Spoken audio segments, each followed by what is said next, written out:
Samuel, greetings. I believe you are seeing our actor friend tonight, are you not? Yeah, I guess so.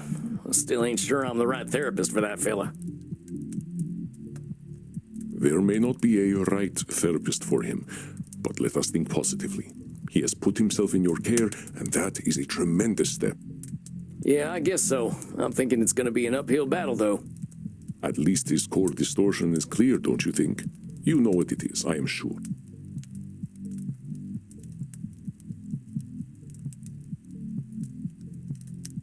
It's personalization, right? Of course, a distortion common to many with narcissistic tendencies. Yep, it's the Edmund show, all day, every day. I recognize your disdain, but pause a moment. It must be difficult for Edmund to make everything all about him all the time, don't you think? He doesn't have to make everything about him, though. He doesn't know that. Keep digging, Samuel. You will find his truth. Choose your distortions well.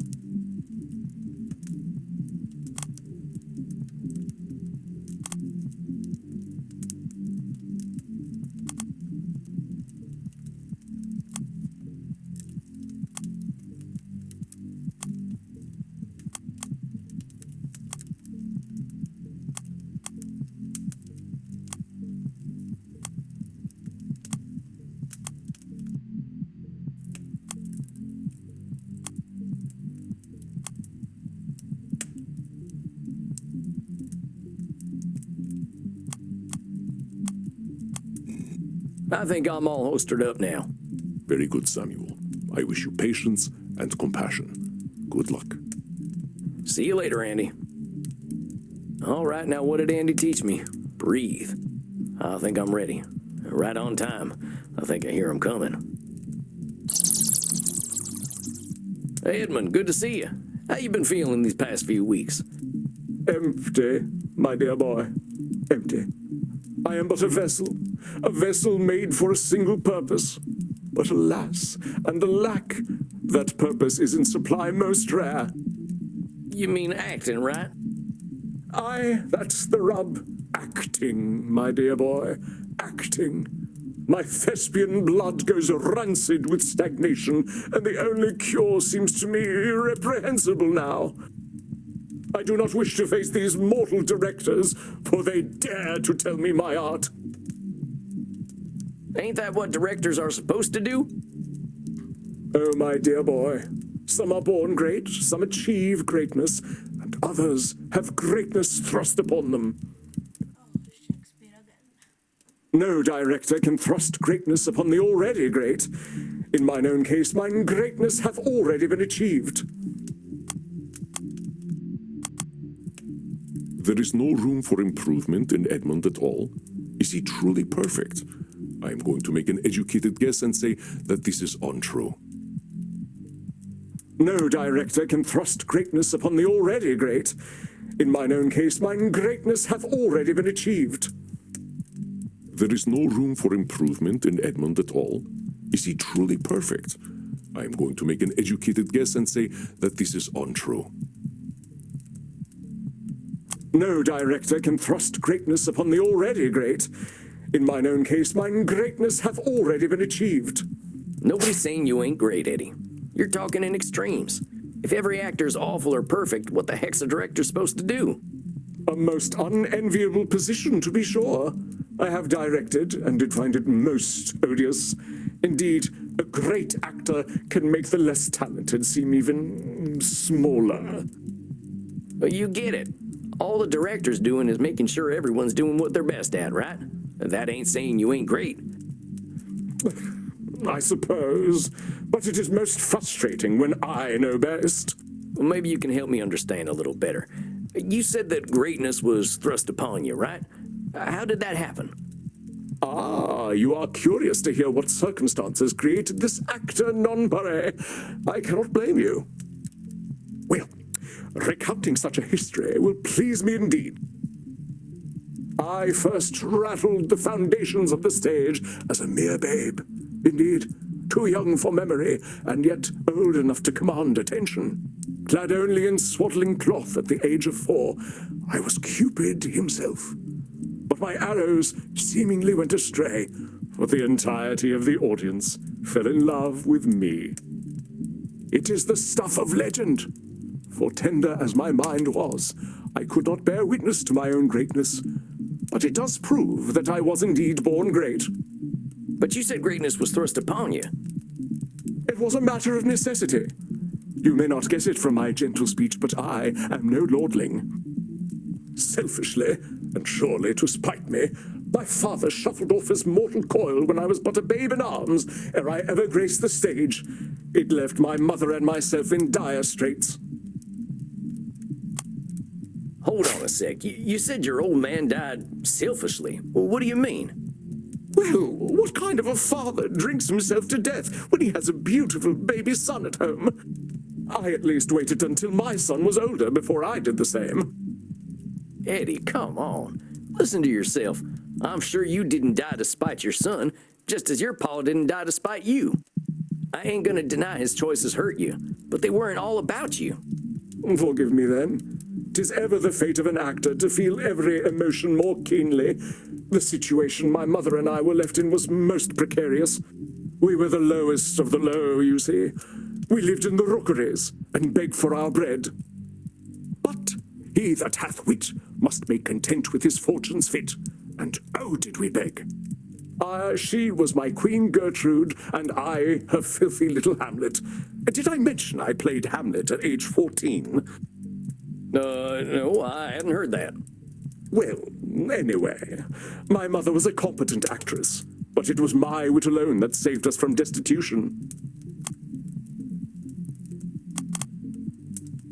Edmund is discounting his mother's contribution to his survival almost entirely. Well, anyway, my mother was a competent actress, but it was my wit alone that saved us from destitution. Edmund is discounting his mother's contribution to his survival almost entirely.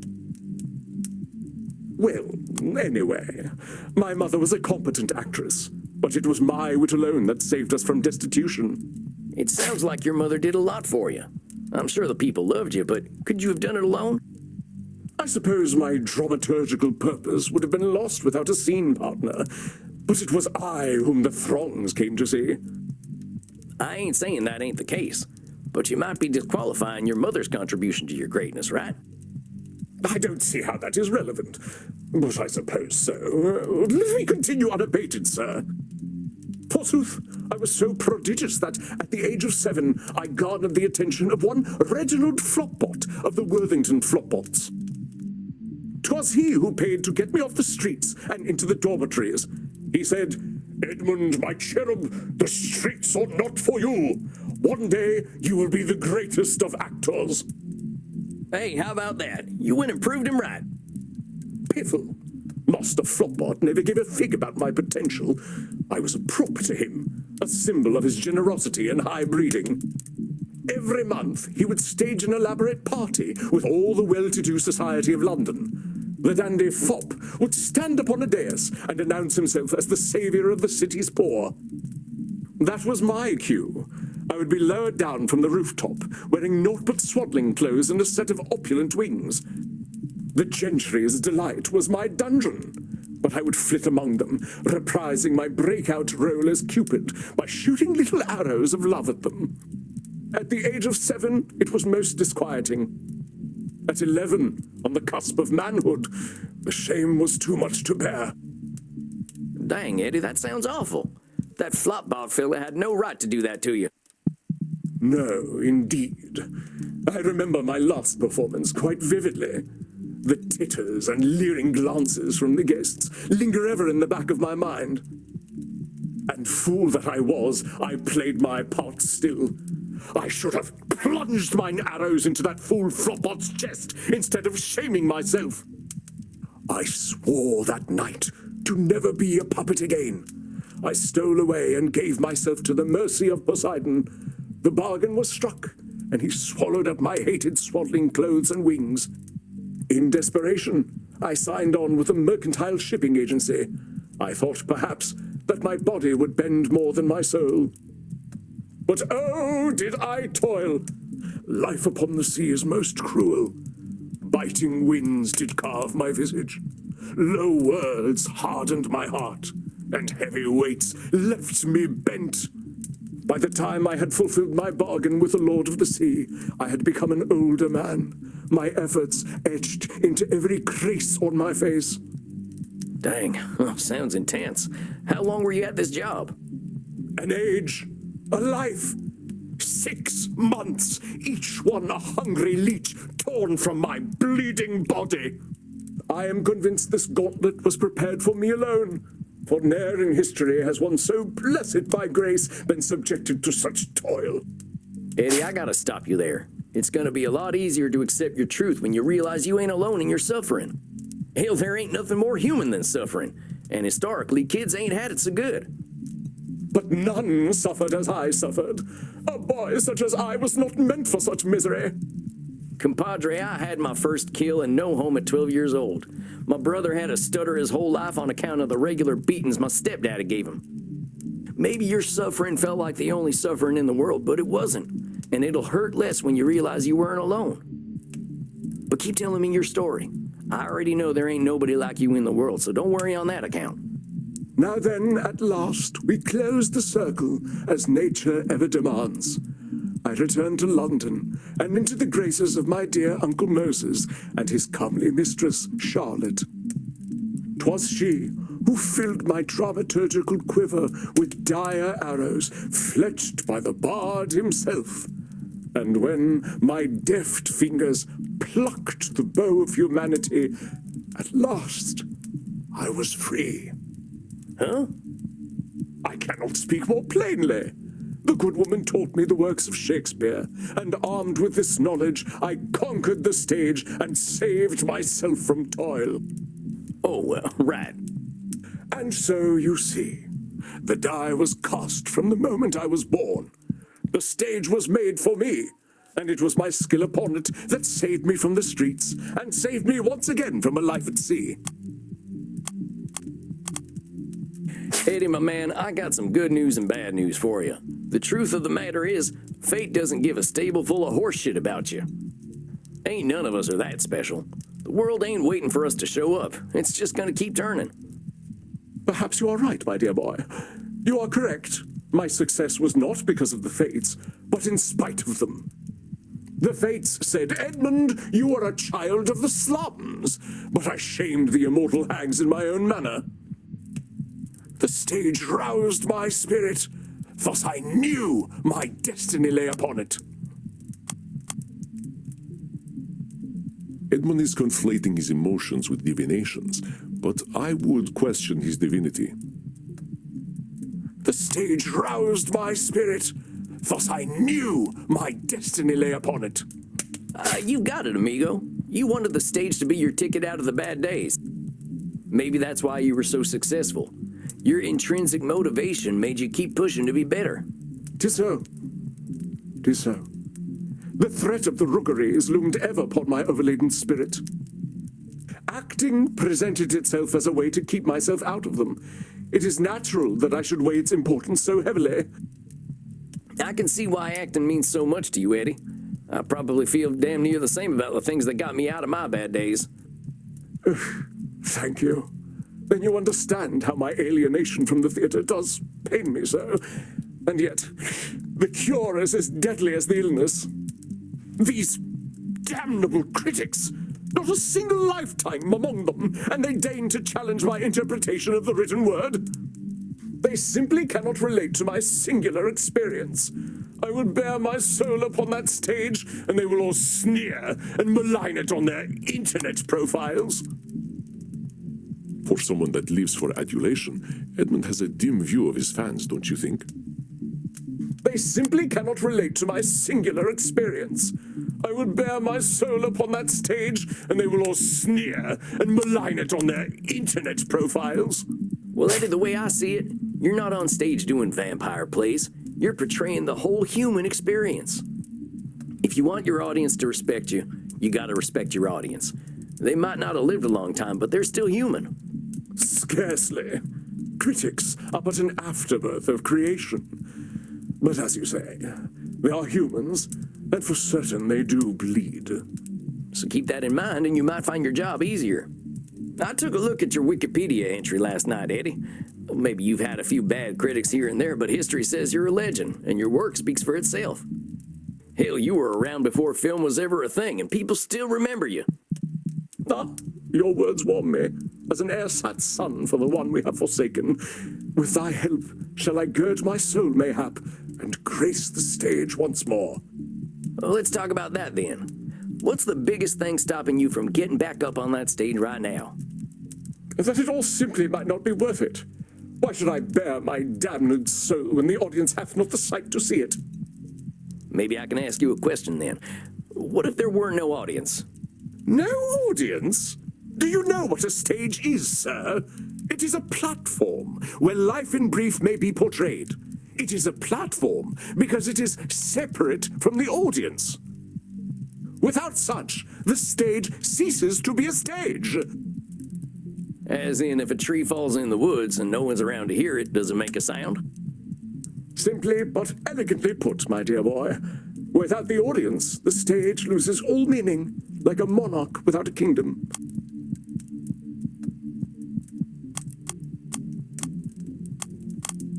Just a minute there, partner. You're saying that the stage is nothing without the audience. But I gotta ask you, where does the acting come from? Ah, but from simple tongues, the purest of queries, narrow in breadth, but as deep as the sea. The source of acting is everything, my boy. The beating of every heart, the cry of every child, the fluttering of a butterfly's wings. The roots of acting are intertwined with those of life itself. So does acting come from the audience or from everything?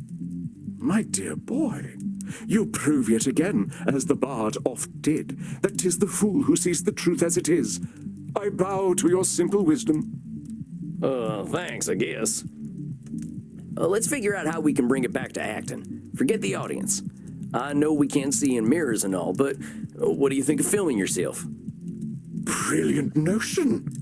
Yes, I shall become my own audience. I shall bring myself to rapture. Forsooth, if I cannot pleasure myself, whom can I pleasure? We're still talking about acting, right? Oh, my dear boy, the pleasures of the flesh are secondary to one who knows character above all else. Indeed, we speak of the noble art. I shall do as you suggest. If there is one on this lonely orb that can inspire an artist such as I, it is myself. I ain't sure I'd put it exactly that way, but I think you're touching on the thing we've been talking about. The motivation's got to come from you, amigo. We are of one mind, dear boy. Perhaps I left my muse in the mortal realm, but I shall find him once more, not only for myself, but also for my public. Yea, the masses flock to my Wikipedia page as moths to a flame, each a silent plea for the return of the one true artisan of the stage. Now hold your horses there, fella. You're reading a little too much into the whole Wikipedia thing. There's 1.5 million reasons why people might be looking you up. I mean, I hear tell the biggest Wikipedia page out there is the one for that coronavirus that got all them mortals all worked up. And I'm pretty sure they don't want that coming back. And thus dost thou scuttle a burgeoning friendship with the cannons of enmity. Why must you challenge me so? That's my job, compadre. Ain't we had some good breakthroughs today? We couldn't have gotten there if I'd been busy agreeing with everything you said. Oh, very well. But I still say you are most vexatious. I've been called worse. I think we got some homework for you, though, right? You're gonna film yourself and do some acting for its own sake. We'll check back in a few weeks. But Eddie, I think you're doing great. We made a lot of progress today. Naturally. The human condition is my oeuvre. Nevertheless, you have been a competent guide. You have reminded me of what is most important in unlife. Me. I should like to give you a gift. Oh, come on. You don't need to do nothing like that. Nonsense. It is meaningless to me, but it is beyond price for you. It is my headshot, signed with my autograph. Oh, thanks, Eddie. Cherish it always. If you help me to find my muse, then it is a gift even more precious.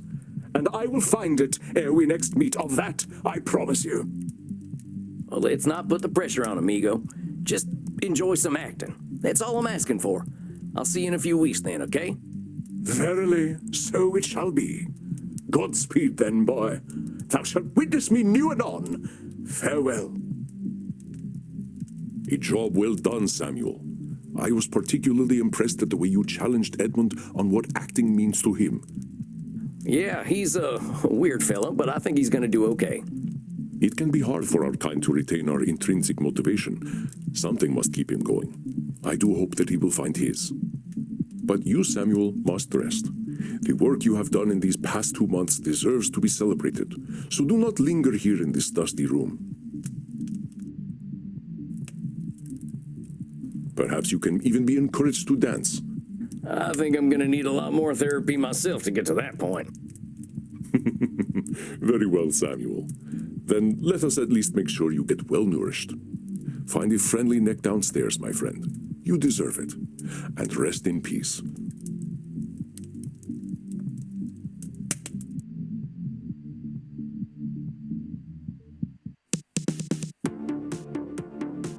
Well, they say don't let your babies grow up to be cowboys, but maybe don't let them be actors either.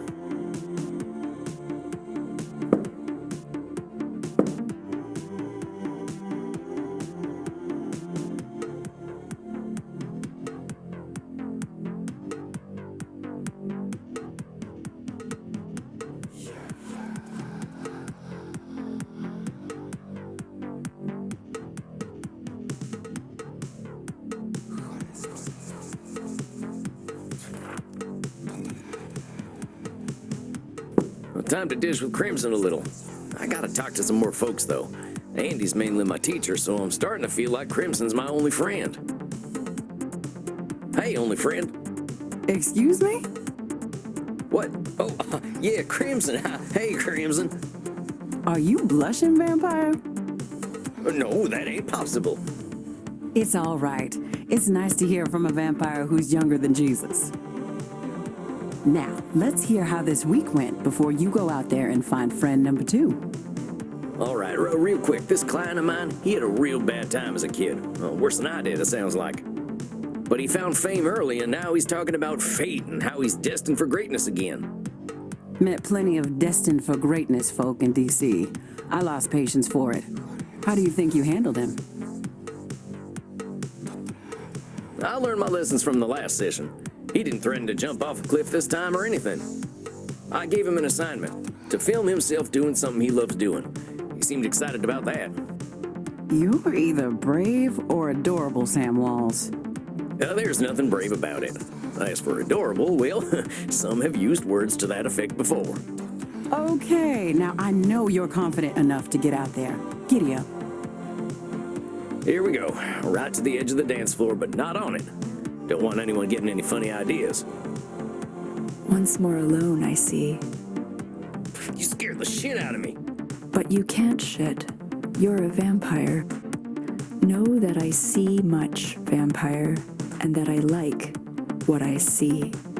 Oh, it's her again. Well, I was hoping to find a mortal friend, or at least a willing Nick. Now, what do mortals of this time talk about?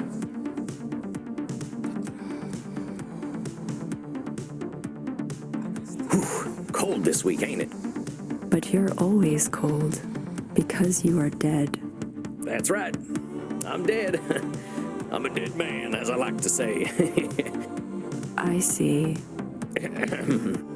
You see a lot, don't you? Why don't you tell me what you see?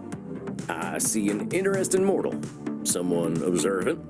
Someone who isn't afraid to have their own style. That is what you observe. It is not what you see. Well, fine, you tell me what I see. You see the long vein across my throat. It looks very juicy, doesn't it? Well, now that you mention it, it does. Then consent is given. Do not hesitate, vampire.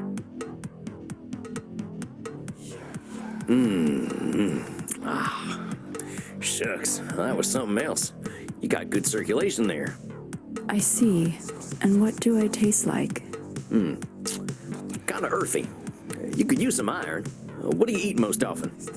I eat a lot of carrots. They're supposed to be good for one's eyesight, and I like to see. I see now that you are tired and wish to enter your state of torpor. Well, maybe I'll see myself out then. That's offensive. I'm going to leave now. Shoot, was it something I said? Well, at least I got a full belly. And now, time for some shut-eye.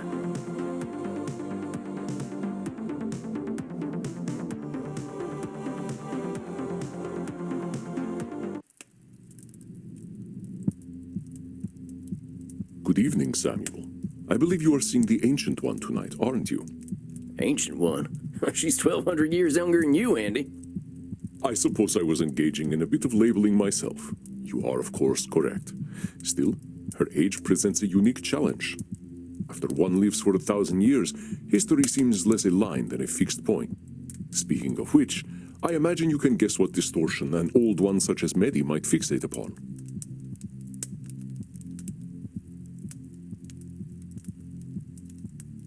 It's Nosferatu thinking. Meddy's seen so much history that mortals can only be one way or another for her. You are not incorrect. She does indeed paint the world with a very old, broad brush. But her true distortion is more specific. It's gotta be overgeneralization. She really is basing all her opinions on her experiences when she was alive. Very good, Samuel. I heard tales of her island in my time, but they were never peaceful tales. I am not surprised she finds safety in her narrative. What other distortions do you think Meddy might exhibit?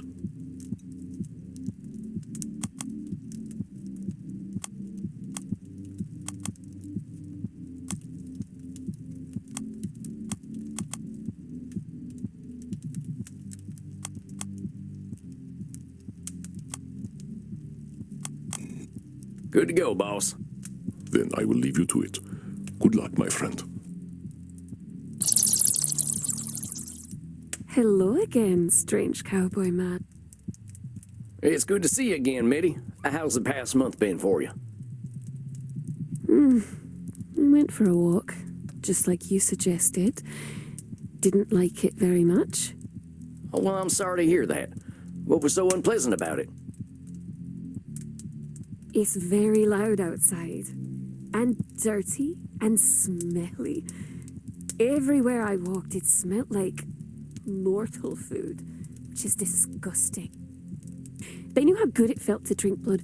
Maybe they would not eat so much of this pizza food. There's so many cars, too. I don't like cars. They have hateful faces. They look so angry all the time. Stepped in a wee, killed 7 men, and got splashed by a bus. It's really quite awful. You killed 7 men? How the heck did that happen? Oh, that was inconvenient, you know.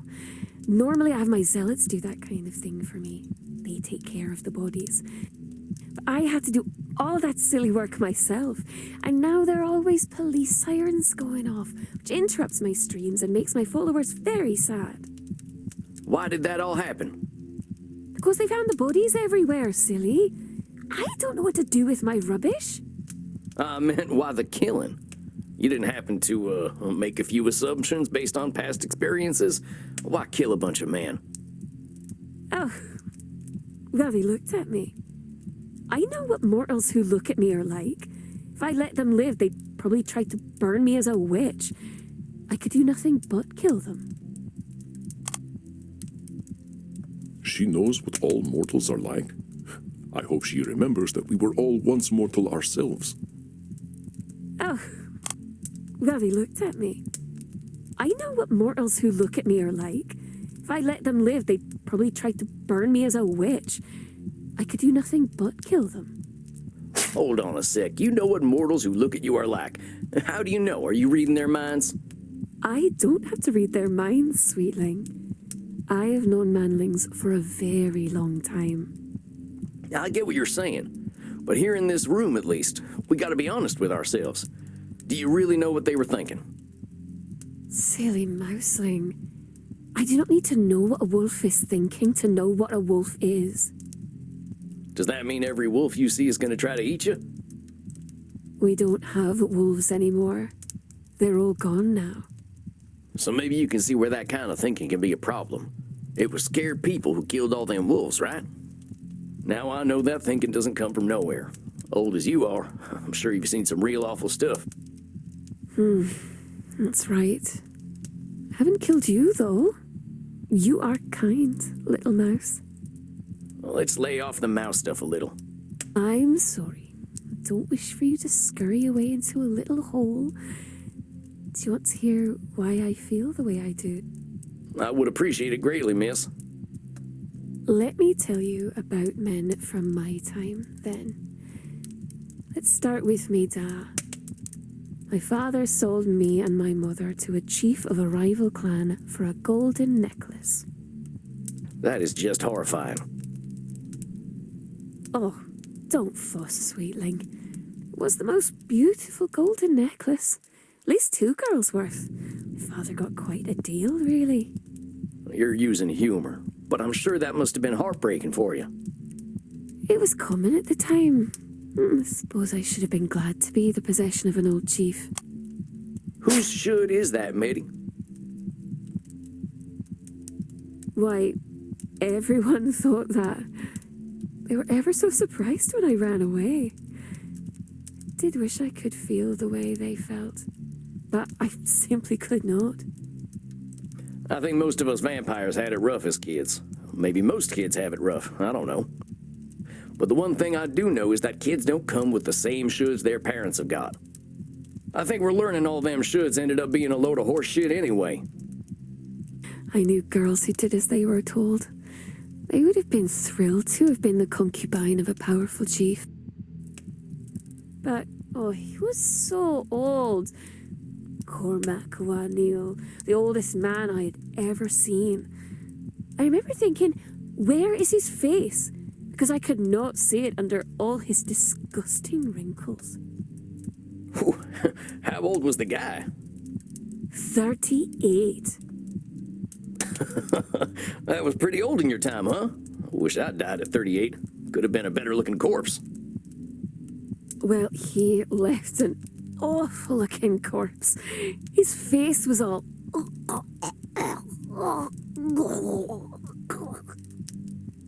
I'm guessing you had something to do with that, huh? Not me. My boyfriend, Abertach. He told me he'd set me free. I suppose he did.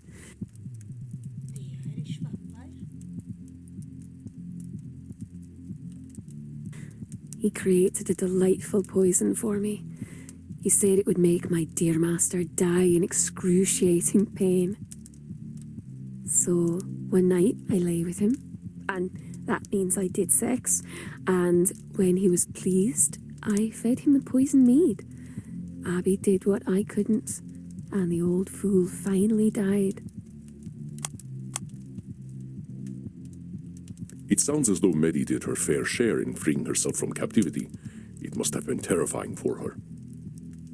So one night I lay with him, and that means I did sex, and when he was pleased, I fed him the poison mead. Abby did what I couldn't, and the old fool finally died. It sounds as though Meddy did her fair share in freeing herself from captivity. It must have been terrifying for her. So one night I lay with him, and that means I did sex, and when he was pleased, I fed him the poison mead. Abby did what I couldn't, and the old fool finally died. You're saying your boyfriend killed your husband, but it sounds to me like you did the real work. He mixed up some herbs, sure, but you were the one that had to sleep with the old man and get the poison in him. Abby made sure I knew it was because of him that I was free. He said it could never have happened without him. He didn't have to be brave to mix up a potion. I think the bravery was all you, Meddy. Don't disqualify the idea that the person who set you free was you. You know, I think you're absolutely right, strange cowboy man. I did do all the work. But Abby never let me forget that he was the one who freed me. He wanted me to worship him. A fella who demands to be worshipped is always going to be a dangerous man. Dangerous men have always been drawn to me. Must be something about the way I am. So what happened after you killed Cormac? The Neil clan came after me and Abby. They found him, took their swords and went, stab, stab, stabby, stabby, stab, stab, stab. But Abby just laughed. That's how I found out he was undead already. Gave me the willies. When they couldn't kill Abby, they decided to kill me instead. And that made him very upset indeed, because I belonged to him. That must have been terrifying. I suppose. Mostly hurt. Lots and lots. Getting stabbed is much fun when you're immortal. I ain't too fond of it as a vampire neither. Abby fed me his blood, though, and then I became like him. When I woke up, the Neil clan who tried to kill us were all properly dead. Well, almost dead. They still had a lot of blood left, and I was hungry. The Neil clan was ever so cross, though. They captured Abby and sealed him in a tomb with some forgotten spells. He's still there, as far as I know. What happened to you? I didn't have a future with my tribe. I insulted both my clan and Cormac's clan by killing their chief. My only choice was to be alone. That's the wisest choice.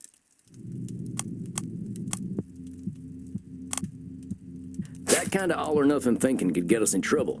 If we think all is lost, we're liable to do things we wouldn't normally do. I know I did some stuff I regretted in them moments, and I sure wish I'd taken a breath and stepped back in all them times. You sound so sad when you say that, funny cowboy man. I'm all right. I'm just saying, you're a capable lady. You've always got more options than you think in a bad moment. Oh, but you're just a child. I don't want you to be sad. Well, let's focus on you, huh? You say you've been living alone ever since then? Of course, my silly cowboy man. We aren't mortal anymore. We will always end up alone. Why waste my time? Come on, Meddy. You're distorting a lot of reality there. All vampires ain't lonely. Some of us choose to be, but not all of us. Sure, mortals have a habit of dying, but there will always be more of them. Not to mention all the vampires out there. Heck, I used to be in a vampire gang. Cult. Well, kind of both. They weren't good company, but they certainly weren't lonely. I mean, ain't we talking? Well, there's loads of vampires out there who think like you do, and they're fulfilling their own prophecies of loneliness. You're being a mean little mouse now, and I don't like it very much. Maybe I should have killed you after all. I'm trying to help you, Meddy. The world's changed a lot in the last 1,800 years. A lot of it bad, but a lot of it good, too.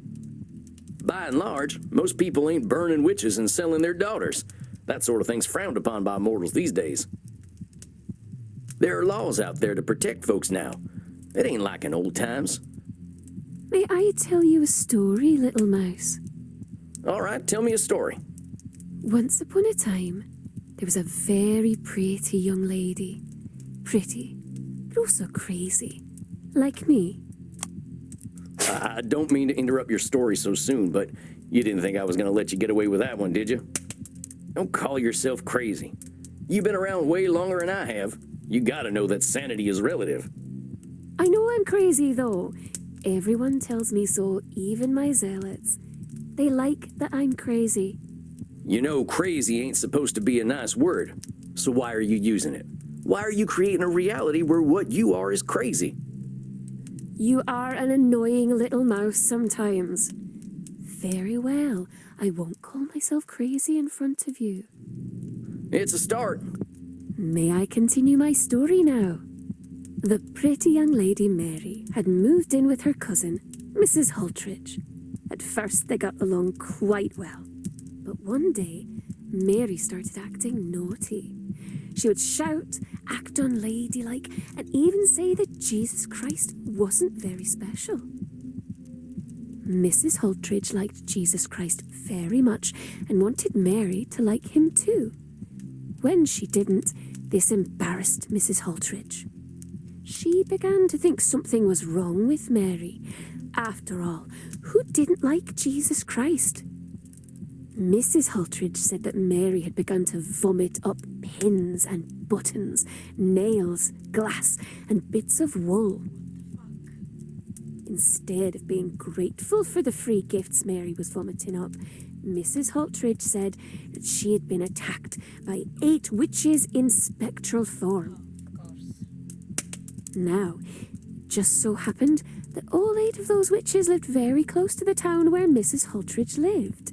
Despite their magical prowess, the 8 witches were captured and put into the stocks, and all the people of the town were told that the women did not like Jesus Christ at all. So the Jesus Christ-liking people threw rotten vegetables and poo at the witches. And, just for fun, they gouged out the eye of one of them. Then they kicked the witches out of town and lived happily ever after. The end. Well, that ain't a pleasant story. Oh, it was very unpleasant. It hurts very much to have your eye taken away, but I like my new eye. It's fun. I was 1,500 summers old or so when that happened. The world hadn't changed much then. I don't think it's changed much now. I'm sorry that happened to you, Meddy. You're right. Folk can be pretty awful when they get riled up. That ain't changed. Oh, don't be sorry, little mouse. I like my new eye. Also, the story has a happy ending.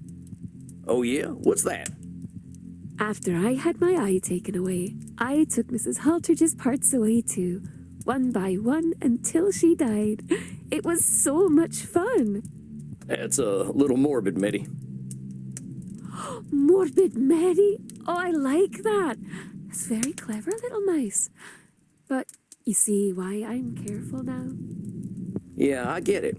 But look, there's one thing that's different now, and that's...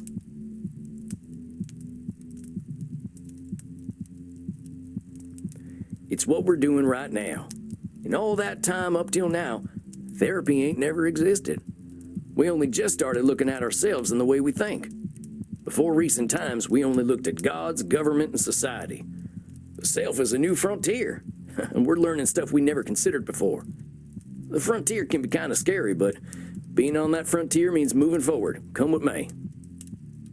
Silly mouse. If something feels scary, that means that there must be something to be scared of. I know you've been through a lot, and you got damn good reasons for being careful. But there's a reason you came to me, right? Yes, but it wasn't because I wanted to go outside. It's because of my fans. They're very demanding. Right. That's why we were talking about your going for walks and went down this rabbit hole. Or, in your case, a mouse hole. Anyway, therapy usually ain't about just one thing. It's about lots of things. If the problem is your fans, we gotta imagine unlife without them, right? Don't want to lose them all. Some of them are gentle. They're too weak to hurt anyone, which is why they don't.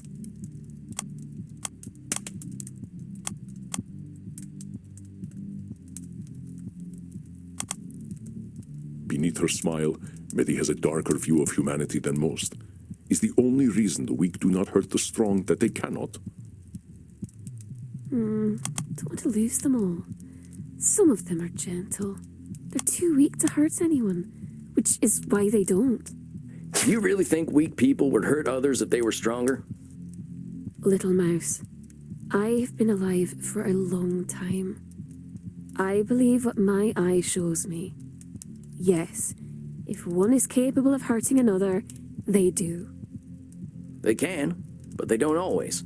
You ever seen them capybara animals? They're dang massive rodents and could do some damage if they wanted to, I reckon. Oh, yes! Oh, they're very cute. People like to share animated pictures of them in my community. Some folk are like that.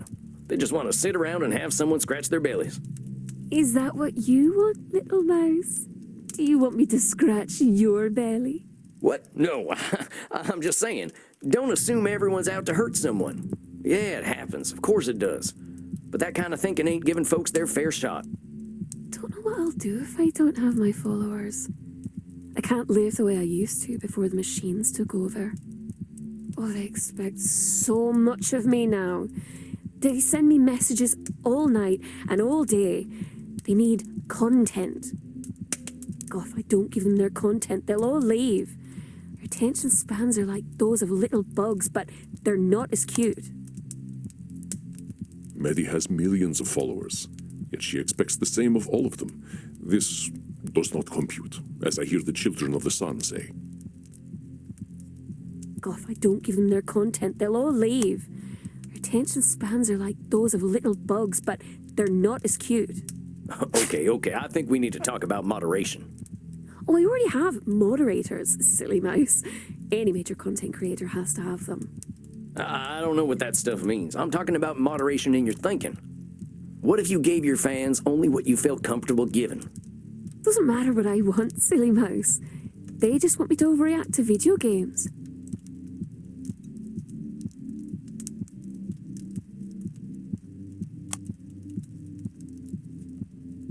Again, Meddy seems to view her followers as cattle. Are all mortals so docile? Doesn't matter what I want, silly mouse. They just want me to overreact to video games. Meddy, you're thinking that mortals want only one type of content is forcing you to make only one type of content. Your assumptions are keeping you from doing things you like, and you deserve to do things you actually enjoy. You're very kind. I thought cowboys were supposed to be tough. Who says I ain't? I just don't have nothing to prove no more. Here, why don't we try something new for next time, since going out didn't go so well last time? I want to challenge you to take a day off. Don't answer any messages, don't post no content. Just do something for you and you alone. Take a sick day. But we never get sick. We're dead people. They don't know that, do they? One day, that's all I'm asking for. You need to give yourself a little space. Very well. Since you've been a very kind mouse, I'll do it for you. I'd prefer it if you did it for you, but we'll work toward that, huh? Oh, I wish I had a big piece of cheese to give to you right now. A lactose intolerance is kind of a side effect of death, but I appreciate the sentiment. I'll see you in a month then, okay? Yes. Great. I'll see you then. Bye. You are doing well, my friend. I know we old ones can be rather inscrutable sometimes. She's human. We all are, ain't we? The way I see it, we all got the same problems one way or another. Your wisdom never fails to impress, Samuel. I believe it is time for you to follow your own advice to Miss Meddy, however. All work and no play makes for a dull vampire, as they say. Yeah, you're probably right. I might hit the hay early and do a bit of reading. If you must take out some aggression on hay, then please do so. I shall see you soon, my friend. Rest in peace. Good night, Andy.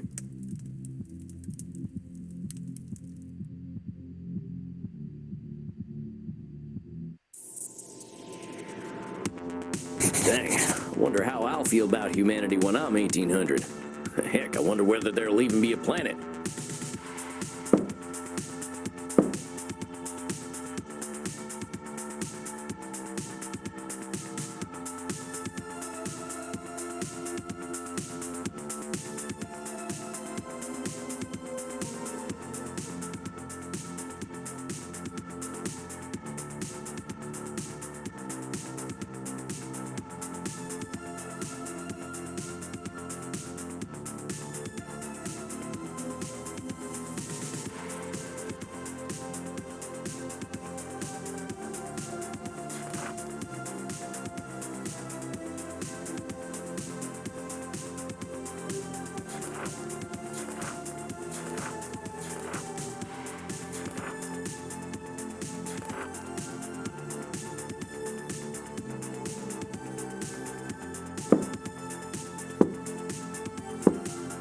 I guess it's time to drown my existential woes in blood.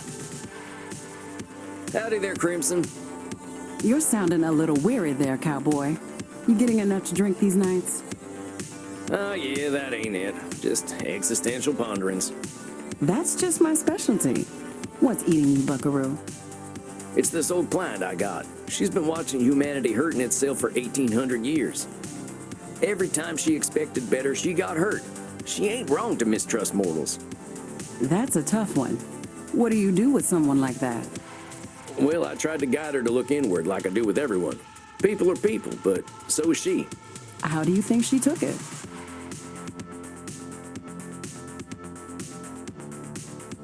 I think she appreciated the focus on her. I can't answer for all humanity, but maybe she can get answers from herself. I think you could stand to listen to yourself, Ranchero. You could have been a mean old Dracula and nobody would expect anything different from you. Reckon there have always been people like you, no matter how bad it's been in history. Dang, Crimson. I can see why Andy respects you so much. You done some living, sounds like.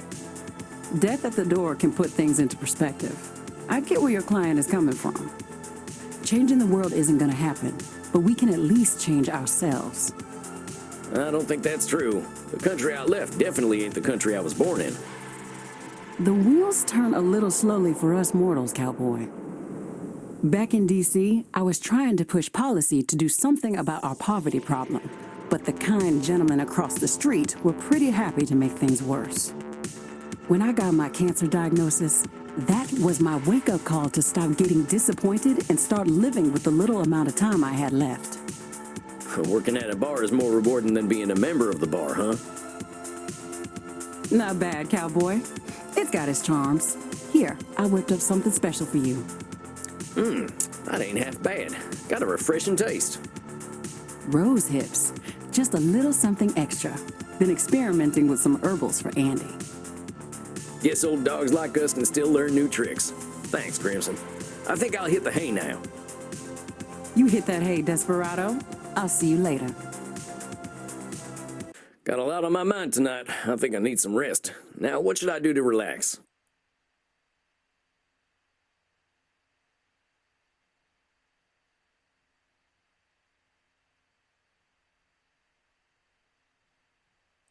I always pick up a little extra perspective from Ralphie Waldo, Emerson that is. Let's see if I can find a good passage. Bingo. In the woods is perpetual youth. Within these plantations of God, a decorum and sanctity reign. A perennial festival is dressed, and the guest sees not how he should tire of them in 1,000 years. In the woods, we return to reason and faith. There I feel that nothing can befall me. No disgrace, no calamity, leaving me my eyes, which nature cannot repair. In the wilderness I find something more dear and connate than in streets or villages. In the tranquil landscape, and especially in the distant line of the horizon, man beholds somewhat as beautiful as his own nature. Ain't that the truth?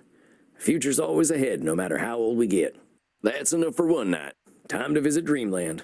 Maybe I'll see my princess there.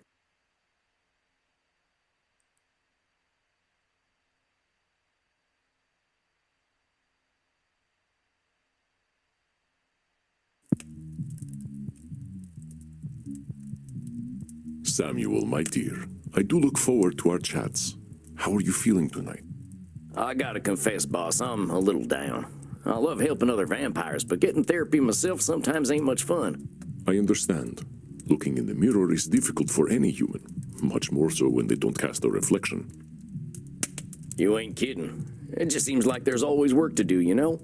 Like my walking in the woods for 90 years wasn't nearly enough time. I dare say you are correct. I believe that we must never cease our walking in the woods. There is no mystery deeper than that of our own existence. Where do vampires come from anyway? Well, Samuel, when two vampires love each other very much, Come on, boss, that's not what I'm asking. Where do we come from? the answer to that is much older than recorded history, my friend. But let us focus on you. We should start with some meditation and determine what thoughts are most important to you right now. Close your eyes and envision your place of comfort.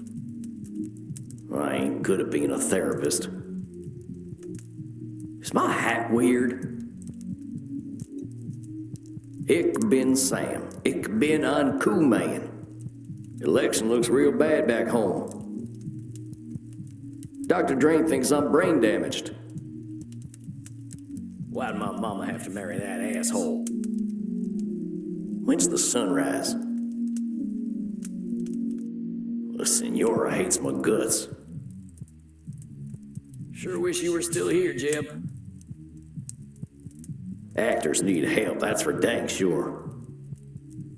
Wish I had more book smarts.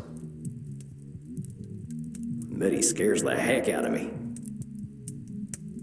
You're an idiot, Sam, hurting all them folk. Why'd I join up with a gang in the first place? How are you feeling, my friend? Pretty good. I gotta say, my head's been a mess of thoughts lately. I think I was afraid of therapy today. Why is that, my friend? What thoughts came up? Well, after last time, I think I was stewing a bit. Just being real angry at myself for joining that nasty cult in the first place. They preyed on the vulnerable, as cults tend to do. If you had been a man of means with a robust support system, I doubt they would have noticed you. Yeah, I know. And honestly, I'm mad about that too. I mean, my country did me real wrong and put me in that sorry state to begin with. This sounds like a proverbial can of worms. Yeah, you could definitely say that. After we talked last time, I kept thinking, what could I have done differently? And the answer amounts to horse shit. All that lawbreaking I did, all that murdering and stealing and doing no good, that was my country failing me. Let us slow down, Samuel. You are making a bit of a logical leap. I have great admiration and empathy for you, my friend, but it is disrespectful to those you hurt to blame anyone but yourself. I mean, I guess I could have died. I suppose that would have been kinder, but that's a lot to ask a boy to do. I am not suggesting that you should have died, and I do not suggest that your country was without fault.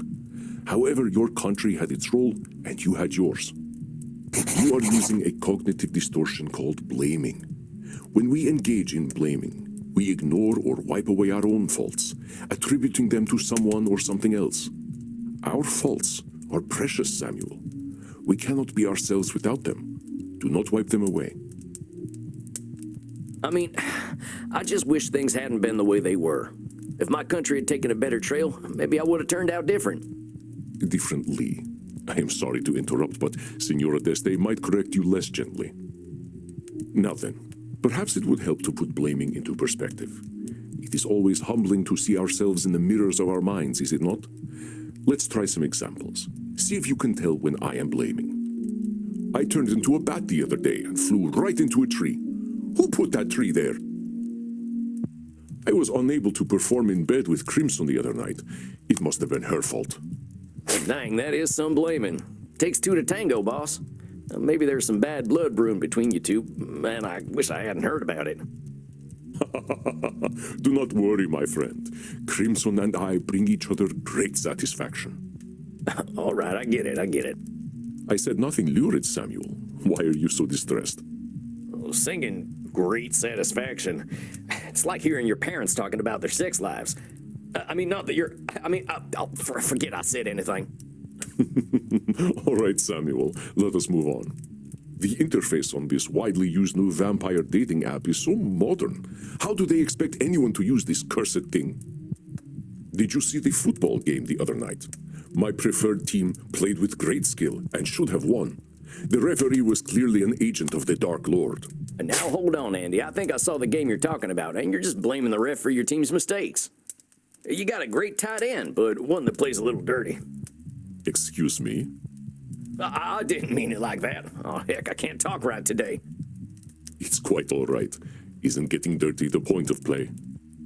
It is the fault of the cursed sun that we must live in darkness. The sun can't help being the sun, so don't go blaming it. The way I see it, we got our place, and that ain't nobody's fault. Well done, Samuel. Perhaps the sun is even more brilliant in our memories, and seeing the real thing would spoil it. Well, that's one way of thinking about it. There are some blaming distortions you missed in there, my friend. Listen once more. I turned into a bat the other day and flew right into a tree. Who put that tree there? Blaming someone else, or the tree, for you being clumsy, that ain't gonna do anyone much good. I smacked into my fair share of trees back when I was a youngster, but that was definitely my fault. Of course. There is no shame in being a novice flyer as a young vampire. But we can be insecure creatures. That's our humanity at work. I was unable to perform in bed with Crimson the other night. It must have been her fault. Dang, that is some blaming. Takes two to tango, boss. Maybe there's some bad blood brewing between you two, and I wish I hadn't heard about it. Do not worry, my friend. Crimson and I bring each other great satisfaction. All right, I get it, I get it. I said nothing lurid, Samuel. Why are you so distressed? Well, singing, great satisfaction. It's like hearing your parents talking about their sex lives. I mean, not that you're. I mean, forget I said anything. All right, Samuel, let us move on. The interface on this widely used new vampire dating app is so modern. How do they expect anyone to use this cursed thing? Come on now, boss. Not every app out there is designed too good, but we can't expect machines to run themselves. Well, that's some blaming right there. You are correct, Samuel. It was only hypothetical, of course.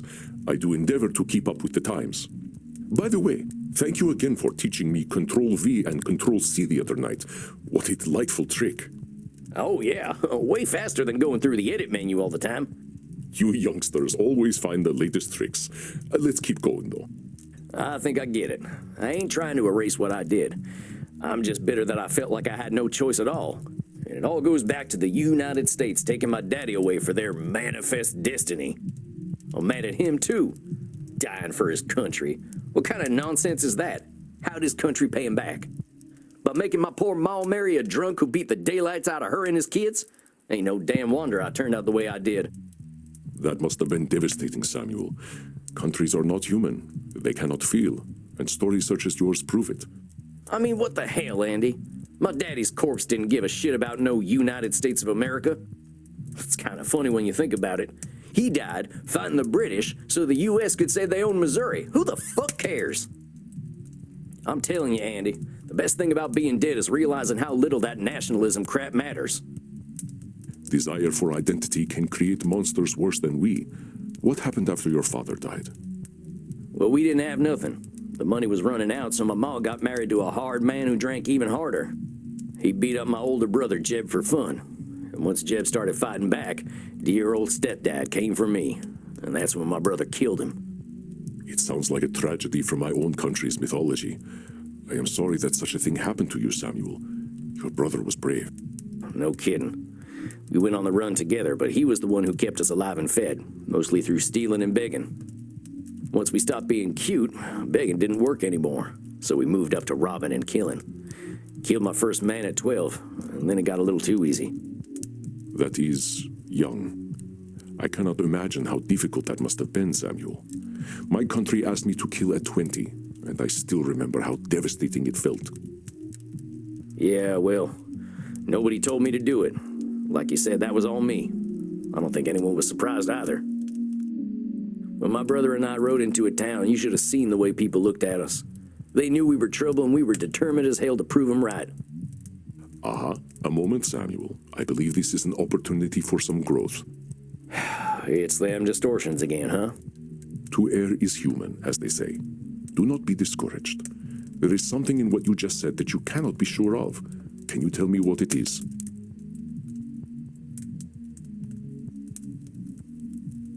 I guess there ain't no way of knowing that people thought we were trouble.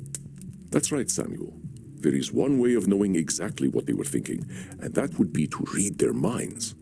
Thus is the cognitive distortion called mind reading. Yes, we can weigh evidence and make predictions, but never with complete certainty.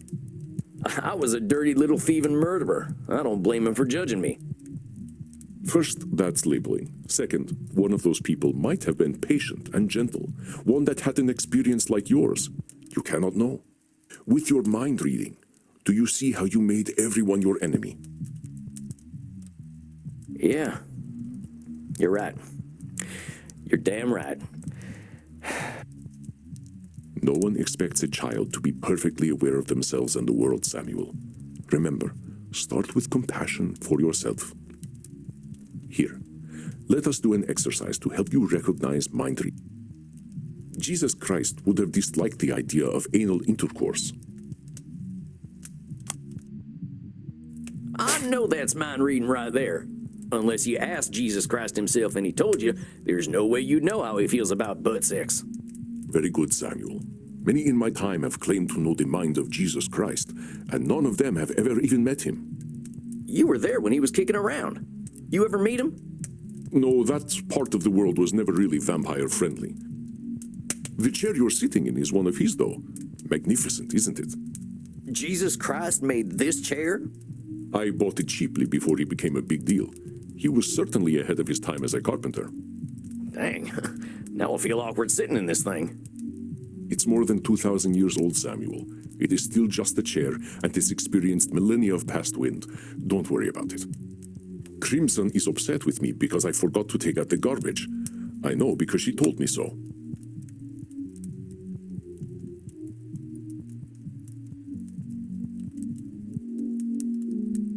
I sent my friend Vlad an internet message, and he left it on read. He must hate me. That's some mind reading for sure. There's no way you know what Vlad's thinking. Maybe he wasn't ready to answer, or maybe he forgot. Excellent, Samuel. That's correct. There are endless reasons why Vlad would leave my messages unread, and only Vlad knows them. Reading too much into an internet message is a massive waste of time. The Pony Express was a lot healthier, I think. This internet stuff makes people get real nutty. Mortals are in more of a rush than we are, I'm afraid. Let us continue. One of the patrons of my club was having dirty thoughts about me.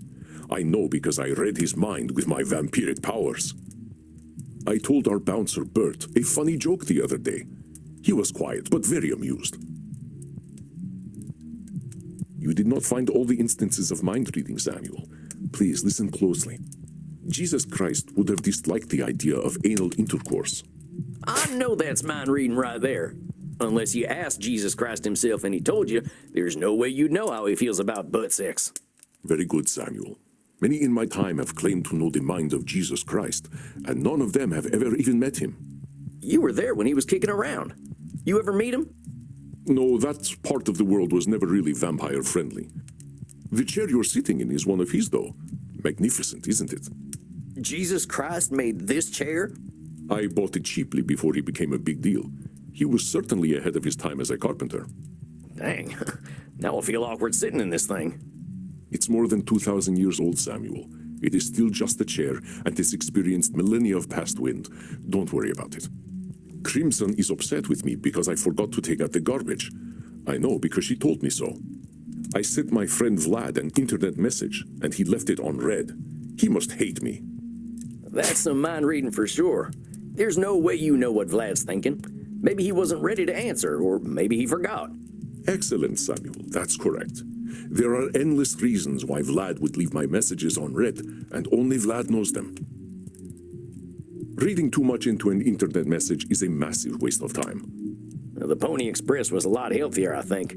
This internet stuff makes people get real nutty. Mortals are in more of a rush than we are, I'm afraid. Let us continue. One of the patrons of my club was having dirty thoughts about me. I know because I read his mind with my vampiric powers. Wait just a sec. That's definitely mind reading. You read the fella's mind, so you knew what he was thinking. Aha! That was a trick example, Samuel. It is not a cognitive distortion if I know the contents of his mind for sure. However, while it is not a distortion, it is rude to read another's thoughts, so I choose not to do so. It is better for all if private thoughts remain so.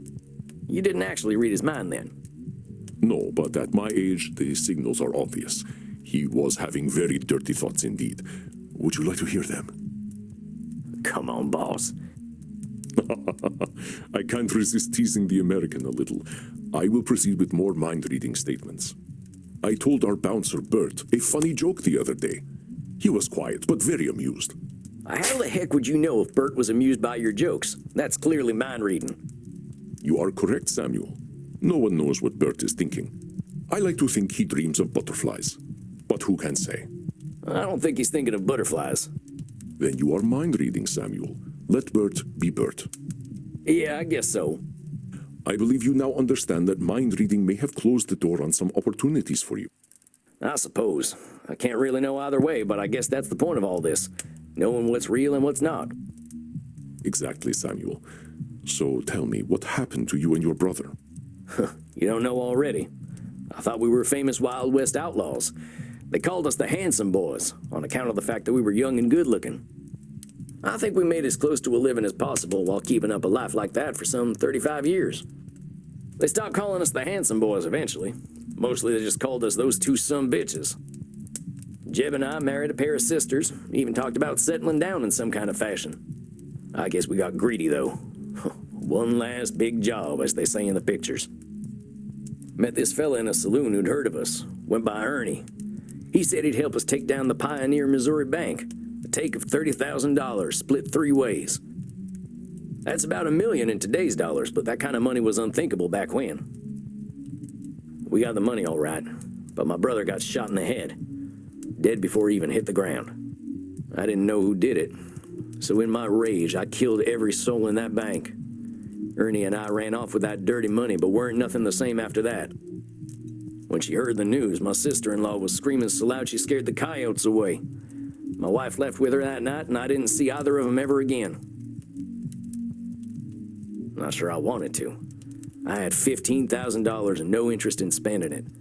Just sat there in a sack. When Ernie invited me to join his gang, I saw no reason not to. I'm pretty sure I signed that devil's contract as soon as I started killing them folks in the bank. I am sorry, Samuel. That is a truly horrifying story. I can hear the pain in your voice. Your brother was precious to you. Yeah. He wasn't a good man, Andy. But he kept me safe. Without him, I knew I'd be doomed. I was certain I had no choice but to join the Mystic Bastards. Yeah, I know. Cognitive distortion. I know you know, Samuel. A new one, but I think you can identify it on your own. What is the cognitive distortion you are displaying now?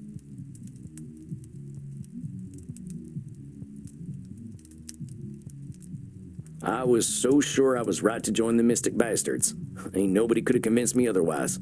Indeed, Samuel. This cognitive distortion is known as being always right. And when you are always right, your choices are limited, even if they lead to doom. We become so convinced that only we have the appropriate perspective, even in a world of infinite possibilities. One would expect immortals to be immune to this distortion after seeing their beliefs challenged over generations. But we are just as susceptible to being always right. Let's try some examples so you can identify when I am always right. I have the experience of ages. My authority cannot be questioned. Okay, Boomer. Excuse me? Just something I hear the kids say when old mortal folk are acting like they're always right. The folks born after World War II are real good at destroying the world, but they assume age leads to wisdom. It ain't necessarily so. You are always right about that. Well done, Samuel. With my multi-generational economic expertise, I am confident that market conditions will result in mass layoffs in the next quarter. Hold on, you can't know that layoffs are going to happen after the next financial quarter. I did not say that I was certain, just that I had earned confidence in my prediction. Modern stock markets are run by a cabal of dark cultists, and one can make educated predictions about their behavior. Wait, are you serious? Yes, they sacrifice all to the dark god of ever-increasing profit. You should know this, Samuel. Their dark gospel reigns supreme in your land. Oh, right. I guess I never thought as institutional investment bankers as dark cultists, but you're right. That's exactly what they are. If only they had chosen a more ethical god than unrestrained capitalism. I know that turning another into a vampire inevitably results in resentment. That sounds like you're always right. I know a lot of us vampires ain't too happy with our lot in life, but we ain't always resentful. That is correct, Samuel. Of course, we must be careful when choosing whom we turn and when. Choosing to live forever is not a choice casually made. It ain't usually a choice at all. But we will endeavor to break that cycle, my friend. We have enough clients already without having more resentful immortals running around. Let us continue. I know for a fact that vampires become misanthropic as they age. I do not need your perspective. And now hold on, you ain't always right. You thinking we're gonna turn into misanthropes is limiting you from making new vampires, but that's just your thinking. Very good, my dear Samuel. Caution is warranted when bringing a new soul into the dark, but I must consider perspectives other than my own. I have not had much good fortune with my children of darkness, but I am indeed not the only judge of character. You got kids, Andy? I had many dark children before I recognized the gravity inherent in doing so. I only wish more of my brethren could learn what a responsibility it is to begin the unlife of another. I know the internet is a passing fad. I have seen technology come and go, so I can trust my own expertise. I think you're doing a little always right there, Andy. A lot of folks had unwavering confidence that the fax machine was going to stick around forever, but they weren't right neither. Truly? I still use my fax machine. It is the preferred mode of communication among vampires here in Germany. Heck, I guess that just proves no one is always right about technology. I think I get it, boss. If I had found folks to listen to other than myself, maybe I wouldn't have joined up with Ernie's gang. Perhaps, perhaps not. You had plenty of reasons for making the choices you made. Reflecting on them is what helps us to grow. Yeah, I'm a lucky fellow all in all. I did some stuff with those vampires that I was pretty sure erased any humanity I had left, but I was wrong. Them transcendentalists I hold up with were ready to help me no matter how nasty I was. And I know I've done a lot of thinking on my own, but I owe them everything. I've done a lot of thinking on my own, but I owe them everything. Is that so, Samuel? Can you point out your own distortion there? It's my old favorite sneaking up on me, disqualifying the positive. I did plenty of work on myself. That's right, Samuel. And why were the transcendentalists able to help you? We just went over it tonight.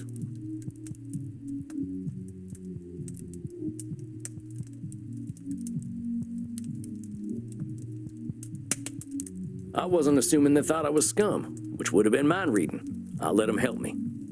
Excellent, Samuel. Your capacity for self-reflection, and so quickly, is truly inspiring. I almost feel as though my blood is circulating on its own. Oh, come on, Andy. I'm just a fella. You have earned a reprieve from disqualifying the positive, my friend. Embrace it. I believe we have had a productive session today. Let us not press matters. This is difficult work, and you are handling it wonderfully. How do you feel? You know, I feel okay. Somehow it's better than feeling good. What happened is what happened. Some bad stuff happened to me, and I did some bad stuff. None of it lasts forever. That's the nice thing about having all the time in the world. Your trials have made you wise indeed, my dear Samuel. Now rest, my friend. You shall soon share your wisdom with your clients. I wish you a good night. Yeah, I believe it's early coffin time for me tonight. Have a good night, Andy. You as well, Samuel. Rest in peace.